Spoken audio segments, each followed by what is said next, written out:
So much boxing news and so little time. I do not even know where to begin. Well, thank God for TURKI ALALSHIKH and his team. This team is actually saving boxing. And thank God for the first year of the Ring Magazine Awards.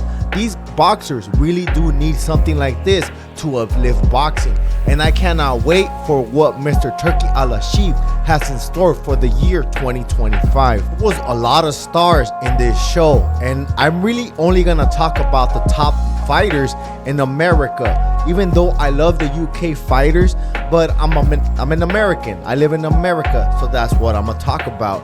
And I guess Terence Crawford and Canelo Alvarez are indeed gonna fight. The date is not established yet, but there are rumors to be talking. Well, not rumors, they are gonna be fighting. So as we all know, Saul Canelo Alvarez is the face of boxing. But I do have a clue on what day this fight is gonna be taking place. Either on Cinco de Mayo weekend or Mexican Independence Day weekend.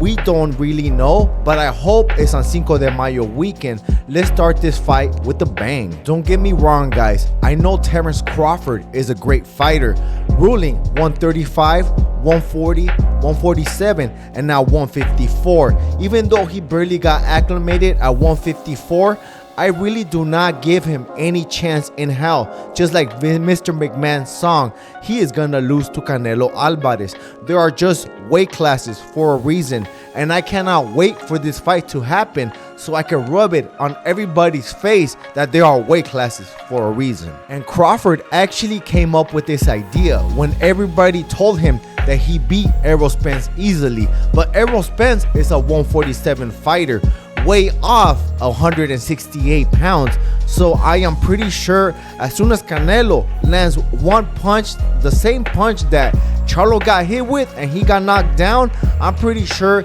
that Terence Crawford is gonna get knocked the F out. As we already seen Terence Crawford rocked by the smaller Gamboa and a bunch of other fighters. So he has a sturdy chin, but I mean 168 pounds is a whole different beast.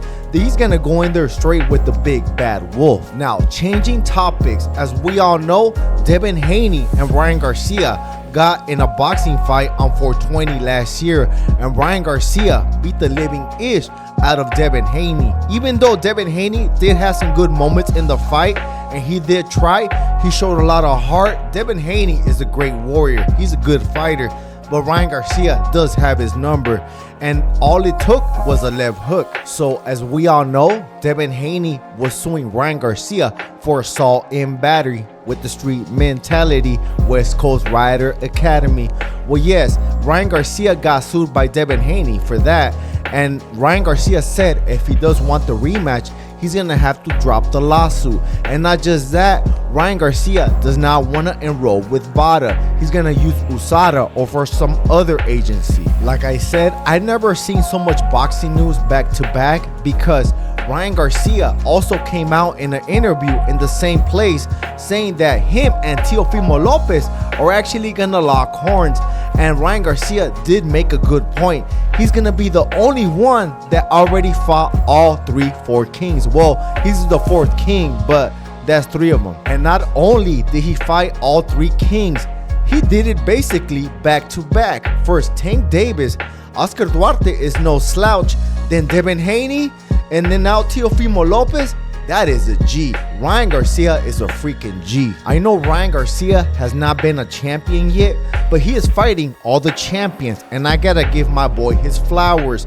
I really do not think that a lot of people take him seriously because he's kind of like a cornball, but I mean, he does get all kinds of girls. The reason I knew about Ryan Garcia was a long time ago, my sisters told me about him. He was like, oh, this guy is so fine. I was like, oh, who is that? I thought they were talking about Danny Garcia. That's when Ryan Garcia was barely coming out. So I took my sister and her fine ass homegirls to watch a fight when he was fighting at the desert over here. But Ryan Garcia and Teofimo Lopez will be a banger. That's gonna be one of the biggest fights that I want to watch. And not just that, Teofimo Lopez and Ryan Garcia are one of my favorite fighters, including David Benavidez as well. These guys will fight anybody, anywhere, and I cannot wait for this fight to happen, guys. Hey, guess what? I ain't the biggest, I'm the baddest. And if you want to help out your boy, throw $1 at the super thanks. I gotta roll. Peace. Look up the wall!